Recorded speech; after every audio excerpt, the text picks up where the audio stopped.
अब आ जाइए ओम्स लॉ। भाई ये सबसे ज्यादा इंपॉर्टेंट है और इस टॉपिक के बाद आगे जितने भी फॉर्मूले आएंगे उसमें डायरेक्टली या इनडायरेक्टली क्या होगा, ओम्स लॉ का यूज होगा। ठीक है,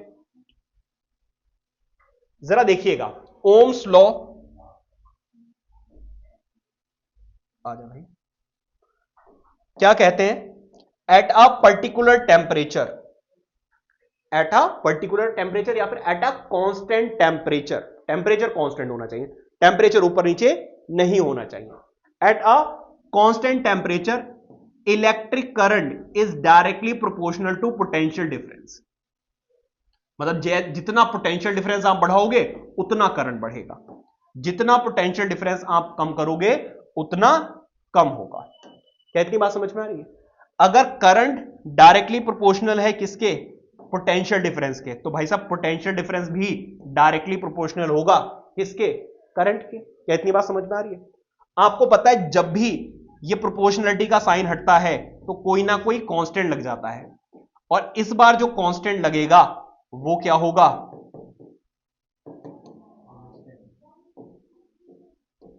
ये जो कांस्टेंट लगेगा वो होगा रेजिस्टेंस। क्या होगा, रेजिस्टेंस। देखो आर की वैल्यू कैसे मिलेगी, जरा खुद देखो, ये जाकर तो अगर उधर डिवाइड हो जाएगा तो V अपॉन में I। समझ आ रही बात है नहीं? तो ये है हमारा क्या, रेजिस्टेंस। अभी आगे टॉपिक आएगा। तो रेजिस्टेंस इज कांस्टेंट। ठीक है, अच्छा। So at constant temperature the amount of current through the conductor is directly proportional to the potential difference across the ends of the conductor। समझ आ रही बात या नहीं? So if I is the current flowing through the conductor, through a conductor, and V is the potential difference across the end of the conductor, then according to Ohm's law, Ohm's law क्या कहते हैं भाई, I is directly proportional to V। यहां से हमारे पास एक formula आता है V is equal to I R, बस बाकी आपको फॉर्मूला याद करने की जरूरत नहीं है। V is equal to I R, बस ये याद रखो। ठीक है, अब इन तीनों में से कोई भी दो वैल्यूज गिवन होंगी, थर्ड अपने आप कैलकुलेट करके आएगी। मान लीजिए वो आपको दे दे V और I और वो आपसे रेजिस्टेंस पूछे, तो आपको रेजिस्टेंस का फॉर्मूला अलग से याद करने की जरूरत नहीं है भाई। V की वैल्यू यहां पर पुट करो, I की वैल्यू यहां, अपने आप उधर जाकर डिवाइड हो जाएगा। समझ आ रही बात है नहीं? लेकिन अगर वो आपसे पूछे पोटेंशियल डिफरेंस का फॉर्मूला बताओ, तो ये रहा। एक और भी पोटेंशियल डिफरेंस का हमने पीछे फॉर्मूला देखा था, वर्क डन अपॉन में टाइम। तो अगर क्वेश्चन में वर्क डन दिया हुआ है और टाइम दिया हुआ है तो आप पोटेंशियल डिफरेंस उस वाले फॉर्मूले से निकालोगे, और अगर आपको रेजिस्टेंस और आई दिया हुआ है तो आप इस वाले फॉर्मूले से निकालोगे। हो सकता है कि वो आपको करंट दे दे और वो आपको क्या दे दे, वर्क डन दे दे और टाइम दे दे, और वो आपसे क्या पूछ ले, रेजिस्टेंस। तो भाई साहब वर्क डन अपॉन टाइम वाले फॉर्मूले से आप पहले पोटेंशियल डिफरेंस निकालेंगे, करंट आपको गिवन है यहां पर वैल्यू पुट करके निकालोगे। इसका मतलब उस वाले फॉर्मूले को यूज करके पोटेंशियल डिफरेंस निकालोगे। समझ आ रही बात है नहीं? अच्छा, तो ये फॉर्मूला यहां पे आपको याद रखना है कि ये वाला फॉर्मूला यूज हो सकता है। अगर वो आपसे करंट पूछ ले, अगर वो आपसे क्या पूछ ले, करंट, तो आर जाकर उधर डिवाइड हो जाएगा। तो करंट का फॉर्मूला क्या हो गया, V ओवर आर। अब हो सकता है कि करंट में आपको एक और फॉर्मूला हमने पढ़ा था, क्या पढ़ा था, the rate of flow of charges. ठीक है, नहीं वर्क डन, ये टाइम नहीं, क्यों आएगा यहां पर,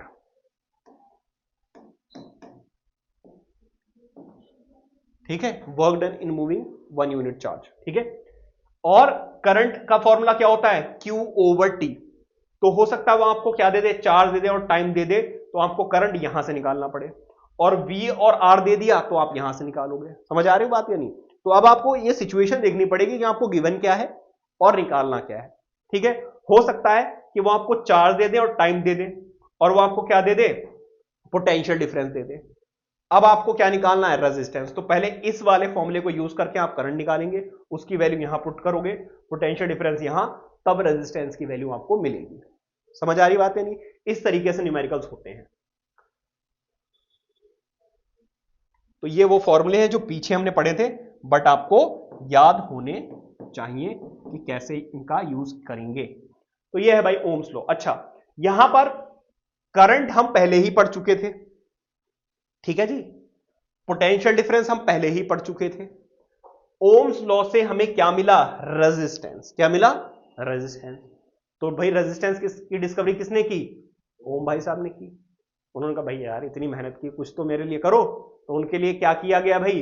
एसआई यूनिट बना दी गई कि भाई एसआई यूनिट तो है नहीं रेजिस्टेंस की। ऐसा करते हैं, आज के बाद जब भी रेजिस्टेंस की बात होगी तो ओम्स लॉ के नाम के हिसाब से SI unit of resistance will be ohm. क्या होगी? तो आज से याद रखेंगे, SI unit of resistance is ohm. क्या है भाई? ओम। याद रखना, ओम का एक सिंबल होता है ये, ऐसे ऊपर सेमी सर्कल बनाओ और ऐसे, समझ गए? तो ये लिखा हुआ है तो समझ जाइए कि क्या लिखा हुआ है? ओम। या फिर हमें यह पता चल जाएगा कि क्या गिवन है?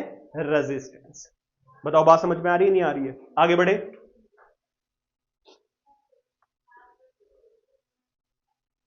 ऑब्जर्वेशंस क्या है जरा देखिए। Observation, reading volt meter and reading increases as the number of cell increases in series. So basically जरा समझिए, सीरीज का मतलब क्या है? एक सेल लगा दी भाई यहां पर, ठीक है भाई, एक सेल यहां पे लगा दी, फिर एक और सेल लगा दी, एक और सेल लगा दी, एक और सेल लगा दी, एक और सेल लगा दी। तो जैसे जैसे आप क्या करोगे, नंबर ऑफ सेल्स इंक्रीज करोगे, वैसे वैसे वोल्ट मीटर के अकॉर्डिंग वोल्टेज बढ़ता चला जाएगा या नहीं बढ़ता चला जाएगा? इसका मतलब पोटेंशियल डिफरेंस बढ़ता चला जाएगा। समझ आ रही बात? यानी इसके बाद द वैल्यू ऑफ, देखो अभी हमने देखा था resistance is equal to V over I, और हमने रेजिस्टेंस पढ़ा था क्या? कांस्टेंट। इसका मतलब यह है कि v ओवर आई जो है वो हमेशा क्या रहेगा? कांस्टेंट। ठीक है, the value of v over I is same in each case. ठीक है, और वी आई ग्राफ जो है वो एक क्या होता है? स्ट्रेट लाइन होता है। जरा ये भी देख लीजिए, ये जरा देखिए, ये है v और ये है i। इसका जो ग्राफ होता है, क्योंकि डायरेक्टली प्रोपोर्शनल है, तो एक स्ट्रेट लाइन मिलेगी। कहते हैं बात समझ में आ रही है? जब कोई भी चीज डायरेक्टली प्रोपोर्शनल होती है तो उसका ग्राफ जो है वो एक स्ट्रेट लाइन होती है।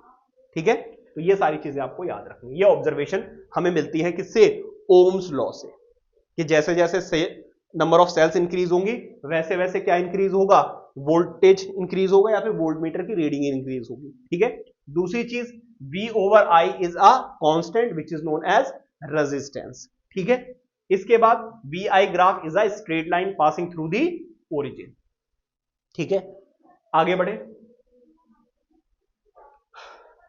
अच्छा, कुछ और भी कंक्लूजन्स दिए हुए हैं ऑब्जर्वेशंस के, वो भी जरा देख लीजिए। इन बातों का ध्यान रखना बेटे, 1 मार्क क्वेश्चन बन जाते हैं। ठीक है, जरा ध्यान दीजिएगा, 1 बाय 1 डिस्कस करते हैं। वो कह रहे V I is a constant या फिर ratio equal to the resistance, ठीक है, ऑफ द नाइक्रोम वायर। ठीक है, तो नाइक्रोम वायर हो या कोई भी वायर हो, जब आप v ओवर आई निकालेंगे तो हमेशा क्या रहेगा? रेजिस्टेंस। समझ आ रही बात? ही नहीं, तो वो कभी भी चेंज नहीं होता है। लेकिन यहां पे कंडीशन है कि वायर चेंज नहीं होना चाहिए। अगर आपने मटेरियल ही चेंज कर दिया तो रेजिस्टेंस ऑब्वियसली बात चेंज हो जाएगा। किसी मटेरियल का रेजिस्टेंस ज्यादा होता है, किसी का कम होता है। लेकिन अगर मैं एक पर्टिकुलर वायर ले लूं, जैसे नाइक्रोम ले लिया मैंने, अब मैं कितना भी पोटेंशियल डिफरेंस और करंट को ऊपर नीचे करता रहूं, रेजिस्टेंस की वैल्यू क्या रहेगी? फिक्स्ड। समझ आ रही बात? यानी दूसरी चीज, straight line directly graph shows that, कुछ एरर है यहां पर डेफिनेशन में। सिंपली ये समझिए कि वो ये कह रहे हैं कि भाई वी आई का जो ग्राफ है, आपस में दोनों क्या है? डायरेक्टली प्रोपोर्शनल है। अगर डायरेक्टली प्रोपोर्शनल है तो क्या बनेगा? एक स्ट्रेट लाइन बनेगी। या फिर हम ये कहें कि जैसे जैसे पोटेंशियल डिफरेंस इंक्रीज होगा वैसे वैसे करंट इंक्रीज होगा, या जैसे जैसे पोटेंशियल डिफरेंस डिक्रीज होगा वैसे वैसे करंट भी डिक्रीज होगा। ठीक है, अब आ जाइए थर्ड पॉइंट पे। The slope of V I graph gives the value of resistance. इसका वी आई ग्राफ का जो स्लोप होता है, स्लोप, वो आपको क्या देगा? रेजिस्टेंस की वैल्यू बताएगा, रेशियो ऑफ। अब रेशियो कैसे निकालोगे? देखो जरा, ये क्या है? ये है V और ये है I। मान लीजिए यहां से यहां तक I जो है, रेजिस्टेंस का फॉर्मूला क्या होता है? V ओवर I होता है ना। मान लीजिए यहां से यहां तक करंट जो है वो 4 एंपियर दिया हुआ है, और यहां से यहां तक जो है वो आपको क्या गिवन है? Potential difference. मान लीजिए ये आपको गिवन है 8 वोल्ट, ठीक है जी। तो इसका जो रेशियो है 8 ओवर 4, वो आपको क्या देगा? Resistance which is 2 ohm. So basically अगर आप देखो, इसका और इसका रेशियो ही तो ले रहे हो। अच्छा, अगर आप ध्यान दो, आपने ट्रिग्नोमेट्री पढ़ी है, ये है परपेंडिकुलर और ये है बेस, तो हम P ओवर B लिख रहे हैं, नहीं लिख रहे हैं? बताओ जरा। और P ओवर B किसका फॉर्मूला होता है? टेन थीटा, और टेन थीटा को ही हम क्या बोलते हैं? स्लोप बोलते हैं। समझ आ रही बात है? नहीं, परपेंडिकुलर और बेस का जो रेशियो होता है वही टेन थीटा होता है, और उसी को हम स्लोप बोलते हैं, ठीक है। तो इसका जो स्लोप है वो आपको रेजिस्टेंस देगा। हाँ जी बड़े भाई, ये है परपेंडिकुलर और ये है बेस, इसका ही तो रेशियो निकाला हमने। क्वेश्चन नहीं बनाएंगे, बस मैं स्लोप बता रहा हूं होता क्या है, ठीक है। वहां पे 11th क्लास का एक चैप्टर है स्ट्रेट लाइन, वहां पर आप पढ़ोगे। तो मैं बस अभी आपको ये समझाना चाह रहा हूं कि स्लोप का मतलब टेन थीटा होता है, और जिसका फॉर्मूला होता है P ओवर B। आपका टेन थीटा वगैरह कुछ भी नहीं आएगा, ठीक है।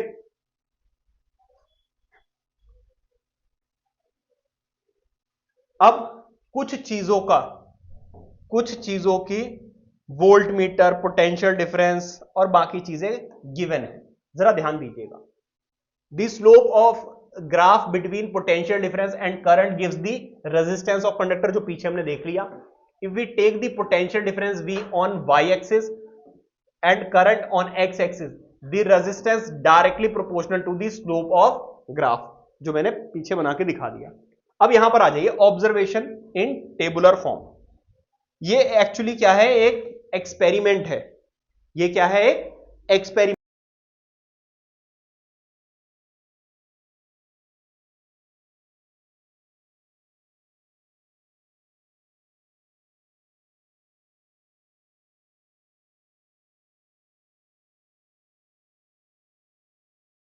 है, उसके बेसिस पे निकाला गया। मान लीजिए कि आपने क्या किया, नंबर ऑफ सेल पहले कितने यूज की? 1। तो पोटेंशियल डिफरेंस कितना आया नाइक्रोम वायर में? 1.2। क्या इतनी बात समझ में आ रही है भाई? एक सेल यूज की, एक एक्सपेरिमेंट कर रहे हो आप, उसमें सेल लगाई एक, और नाइक्रोम वायर पे पोटेंशियल डिफरेंस कितना आया? 1.2। तो यहां पे करंट कितना आएगा? 1। तो आपने क्या किया? पोटेंशियल डिफरेंस और आई को डिवाइड किया, वो आपको क्या देगा? रेजिस्टेंस। तो इसका रेजिस्टेंस कितना आया? 1.2। फिर आपने सेल बढ़ा दी, सेल कितनी कर दी? 2। जब आप सेल डबल कर दोगे तो पोटेंशियल डिफरेंस भी डबल हो जाएगा या नहीं हो जाएगा? करंट भी डबल हो जाएगा या नहीं हो जाएगा? जब ऐसा होगा तो इन दोनों का रेशियो डिवाइड करोगे दोबारा से, कितना आएगा? 1.2। फिर आपने 3 सेल्स ले ली 2 की जगह, जब आप ट्रिपल करोगे तो पोटेंशियल डिफरेंस भी ट्रिपल हो जाएगा और करंट भी ट्रिपल हो जाएगा। मैंने आपको फॉर्मूला बताया हुआ है कि current is directly proportional to potential difference. Potential difference बढ़ाओगे तो करंट भी उतना ही बढ़ जाएगा। तो आप फिर से डिवाइड करोगे, अभी भी आंसर कितना आ रहा है? 1.2 1.2 1.2। क्या इतनी बात समझ में आ रही है? तो आप कितनी भी नंबर ऑफ सेल्स, मतलब करंट और पोटेंशियल डिफरेंस चेंज कर लो, जब आप उसका रेशियो निकालोगे तो फिक्स्ड आएगा।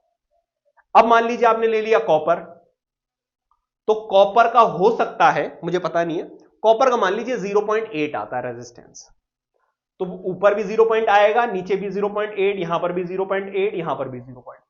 अनटिल एंड अनलेस आप मटेरियल चेंज नहीं करते हैं, रेजिस्टेंस विल रिमेन सेम। और एक और कंडीशन है कि eight a constant temperature, temperature constant रखना है और मटेरियल चेंज नहीं करना है। समझ आ रही बात है? नहीं, उसके बाद आप कितना भी पोटेंशियल डिफरेंस और करंट को चेंज कर ले, रेजिस्टेंस विल रिमेन कांस्टेंट। ठीक है, यही है हमारा ओम्स लॉ।